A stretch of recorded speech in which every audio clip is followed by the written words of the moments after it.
Hi, my name is Sheila Corona. Welcome to this segment I am now calling the Knowledge Vault.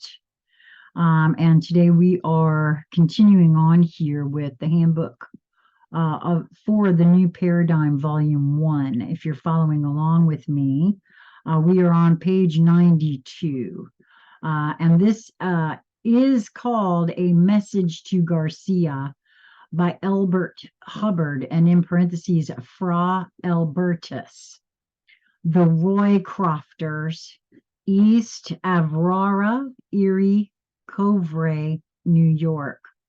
Apologia. Before I begin this, I feel to say if you are tuning into this for the first time, you may may not realize this is quite a bit into a book that all of the chapters are in a playlist that you can find on the channel here. Just go to the playlist that is Handbook for the New Paradigm, Volume 1.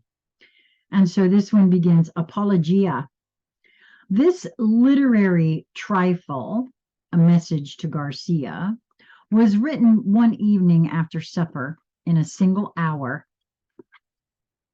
It was on the 22nd of February, 1899, Washington's birthday.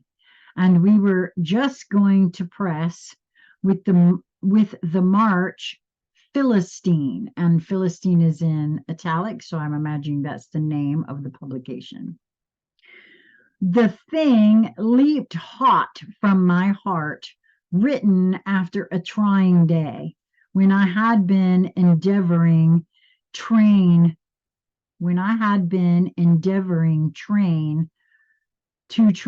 some rather delinquent villagers to abjure the comatose state and get radioactive. The immediate suggestion, though, came from a little argument over the teacups, when my boy Bert suggested that Rowan was the real hero of the Cuban War. Rowan had gone alone and done the thing, carried the message to Garcia. It came to me like a flash. Yes, the boy is right. The hero is the man who does his work, who carries the message to Garcia. I got up from the table and wrote a message to Garcia. I thought so little of it that we ran it in the magazine without a heading. The edition went out, and soon orders began to come for extra copies of the March Philistine. A dozen, 50, 100, and when the American News Company ordered 1,000, I asked one of my helpers which article it was that had stirred up the cosmic dust. It's the stuff about Garcia, he said. The next day, a telegram came from George H. Daniels of the New York Central Railroad. Thus, quote, give price on 100,000 Rowan articles in pamphlet form, Empire State Express advertisement on back. Also, how soon can ship? I replied, giving price, and stated we could supply the pamphlets in 2 years. Our facilities were small, and 100,000 booklets looked like an awful undertaking. The result was that I gave Mr. Daniels permission to reprint the article in his own way. He issued it in booklet form in editions of 500,000. 2 or 3 of these 500,000 lots were sent out by Mr. Daniels, and in addition, the article was reprinted in over 200 magazines and newspapers. It has been translated into all written languages. At the time, Mr. Daniels was distributing the message to Garcia. Prince Hilikoff director of the Russian railways, was in this country. He was the guest of the New York Central and made a tour of the country under the personal direction of Mr. Daniels.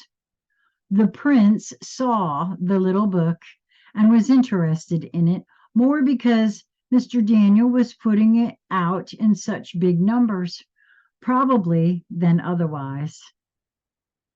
In any event, when he got home, he had the matter translated into Russian and a copy of the booklet given to every railroad employee in Russia. Other countries then took it up, and from Russia, it passed into Germany, France, Spain, Turkey, Hindustan, and China. During the war between Russia and Japan, every Russian soldier who went to the front was given a copy of the message to Garcia. The Japanese, finding the booklets in possession of the Russian prisoners, concluded that it must be a good thing, and accordingly translated it into Japanese.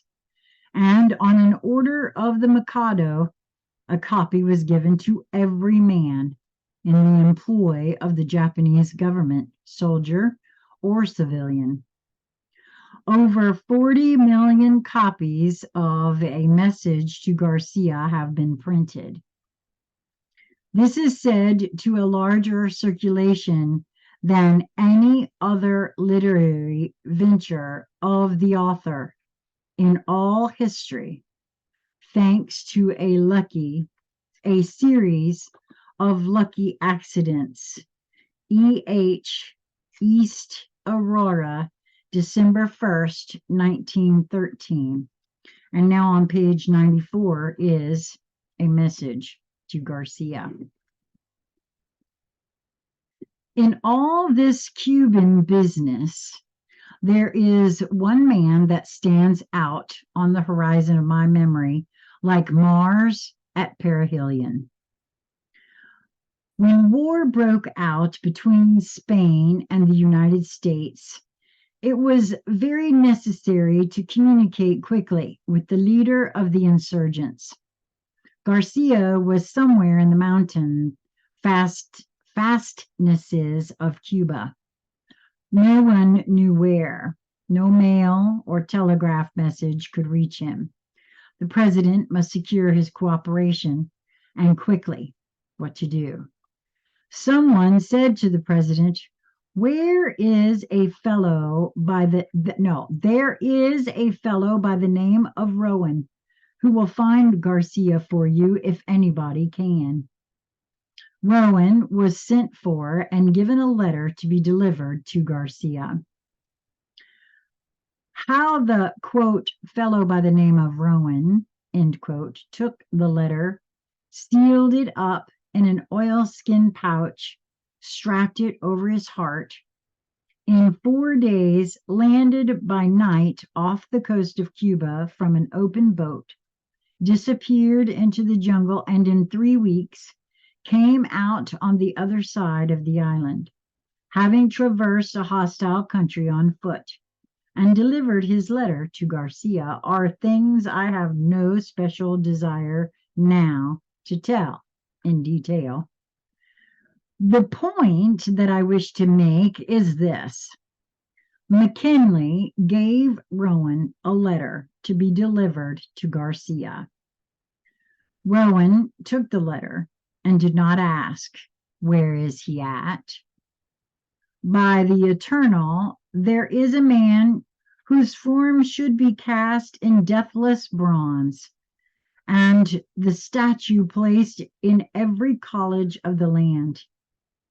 It is not book learning young men need, nor instruction about this and that, but a stiffening of the vertebrae, which will cause them to be loyal to a trust, to act promptly, concentrate their energies, do the thing quote, carry a message to Garcia, end quote.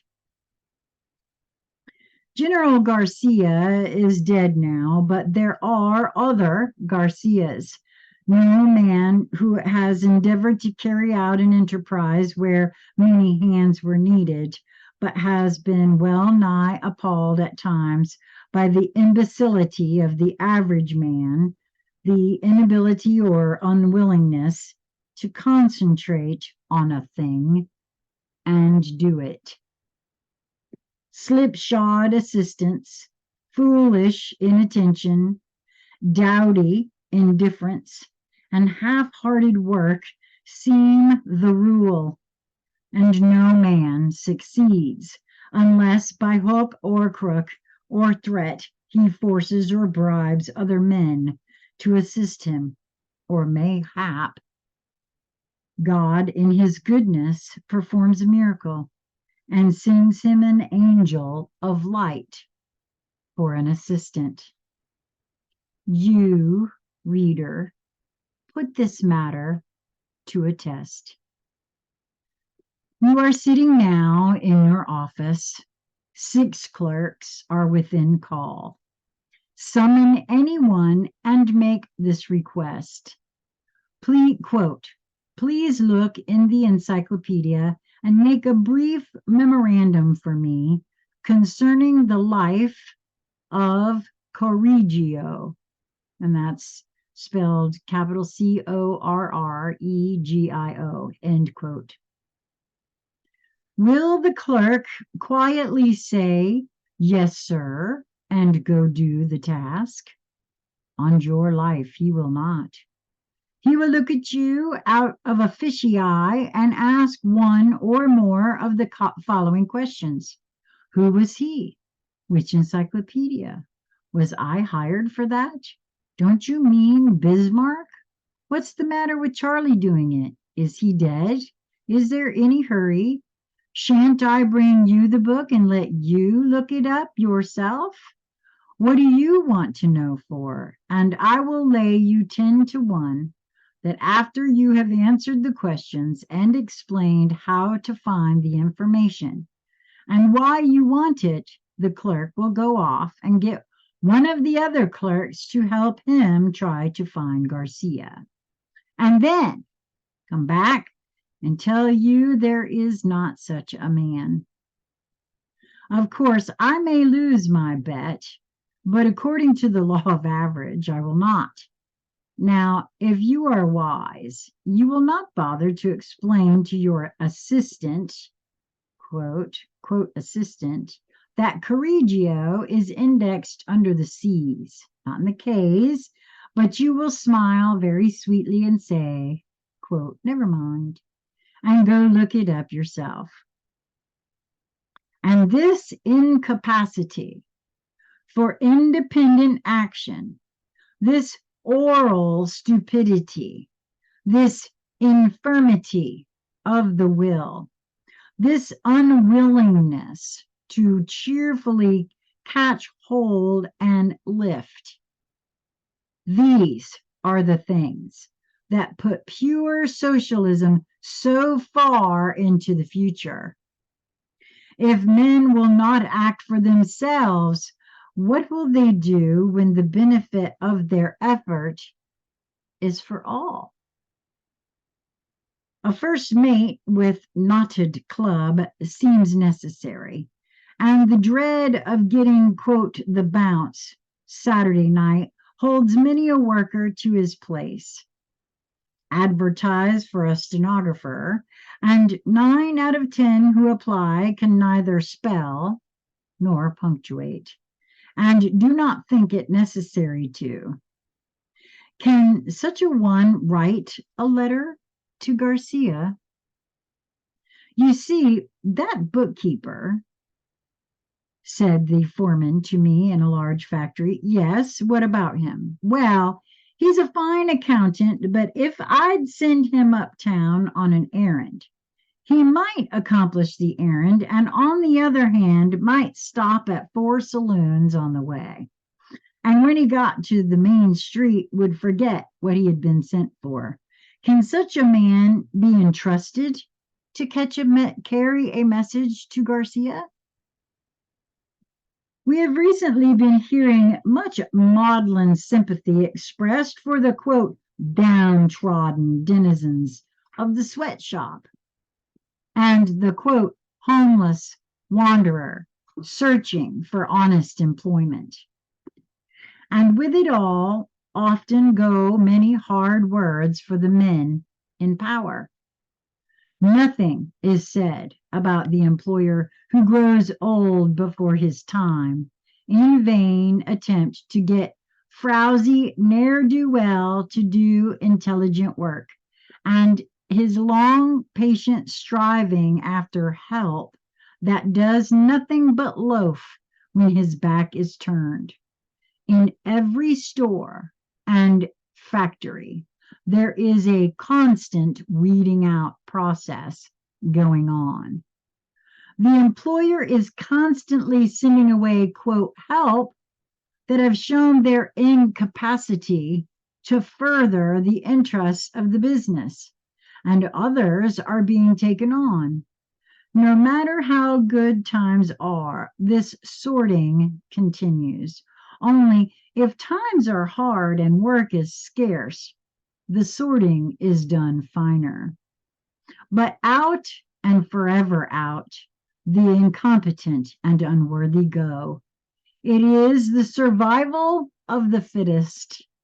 Self-interest prompts every employer to keep the best, those who can carry a message to Garcia.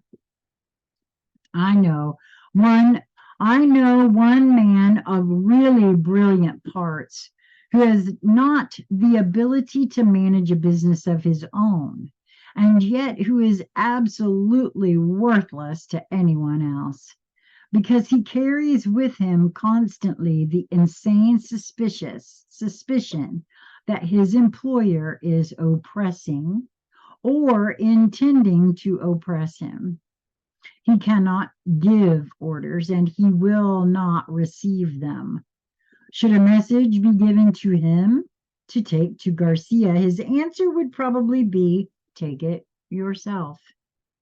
Tonight, this man walks the streets looking for work, the wind whistling through his threadbare coat. No one knows him, dare employ him, for he is a regular firebrand of discontent. He is impervious to reason, and the only thing that can impress him is the toe of a thick-soled number 9 boot. Of course, I know that no one so morally deformed is no less to be pitied than a physical cripple, but in our pitying, let us drop a tear too, for the men who are striving to carry on a great enterprise, whose working hours are not limited by whistle, and whose hair is fast turning white through the struggle to hold in line. Dowdy, indifference, slipshod imbecility, and heartless ingratitude, which, but for their enterprise, would be both hungry and homeless. Have I put the matter too strongly? Possibly I have, but when all the world has gone a-slumming, I wish to speak a word of sympathy for the man who succeeds. The man who, against great odds, has directed the efforts of others, and having succeeded, finds there's nothing in it, nothing but bare board and clothes. I have carried a dinner pail and worked for a day's wages, and have also been an employer of labor. And I know there is something to be said on both sides. There is no excellence, per se, in poverty. Rags are no recommendation. And all employers are not rapacious and high-handed, any more than all poor men are virtuous. My heart goes out to the man who does his work when the quote boss is away, as well as when he is at home, and the man who, when given a letter for Garcia, quietly takes the missive without asking any idiotic questions, and with no lurking intention of chucking it to the nearest sewer or of doing aught else but deliver it. Never gets, quote, laid off, not has to go on a strike for higher wages. Civilization is one long, anxious search for just such individuals. Anything such a man asks shall be granted. He is wanted in every city, town, and village, in every office, shop, store, and factory. The world cries out for such. He is needed and needed badly. The man who can, quote, carry a message to Garcia. Wow. And that's the end of that one. We'll start next time on session number 28. That will be on page 97. And I hope you have found these helpful and informative. I feel like this one tells a completely different tale. Please keep in mind the year that was written was 1899, Washington's birthday, 1899. Very interesting, actually, that it come up now for me in these moments.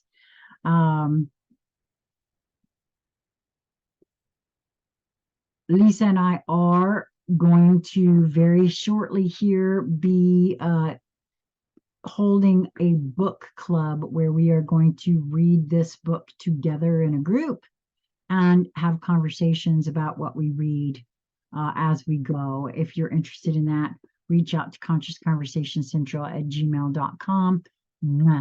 I look forward to hearing from you. I hope that you will continue to move towards that which brings you joy in each moment that presents itself to you. It is for me just a matter of perspective.